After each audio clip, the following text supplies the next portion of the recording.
President Uhuru Kenyatta's maiden trip outside the country's capital, Nairobi, was to Tura village in Nyando constituency, Kisumu County, where he joined the family, friends and the teaching fraternity to bid farewell to David Okuta Osiani, who until his demise 17 days ago was the Secretary General of the Kenya National Union of Teachers, NAT. The Nyanza and Western Kenya region in general is considered a political bedrock of immediate former Prime Minister Raila Odinga. He too was here to bid farewell to the fallen teacher and shared a podium with the president for the first time since the conclusion of the Kibaki succession contest.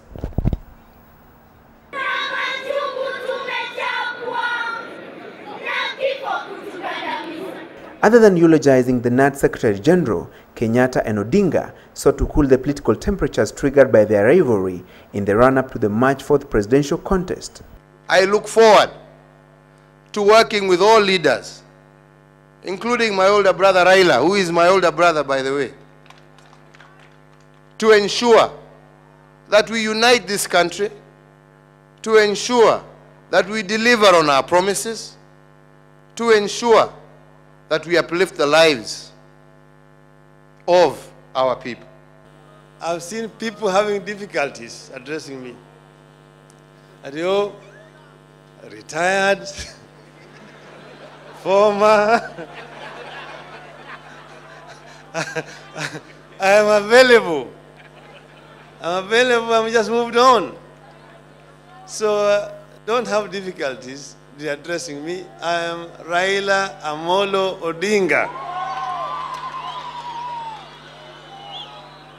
We want to reconcile our country and move on. Acknowledging that the March 4th polls were closely contested, the president and the former prime minister said it was time to bridge the gaps and move the country forward. But competitive politics is not enmity.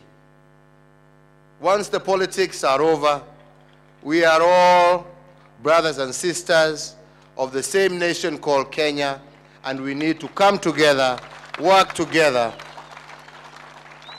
and build this great nation of ours. We have had that competition. Remember, we did compete with Honorable Kibaki, and then we also worked together. The healing and reconciliation tone was set by the Nyanza leaders who were present during the funeral service held at Onjiko Secondary School, where the late Okuta Osiani studied. I'm a strong believer that our communities remain to be our respective communities. But the faster we take the opportunity to reconcile and address development issues, the better for the country as a whole. Please consider to restore the security for the former Prime Minister Raila Odinga. That would be my request. He is our Baba in this area. Mheshimiwa Rais, you've heard people talk today, but unlike the past, nobody has asked you to jenge shule, to jenge hospitali, to jenge barabara, because they have faith that devolution will work, and the devolution of finances to the counties will ensure that development comes at the lowest level for the mwananchi.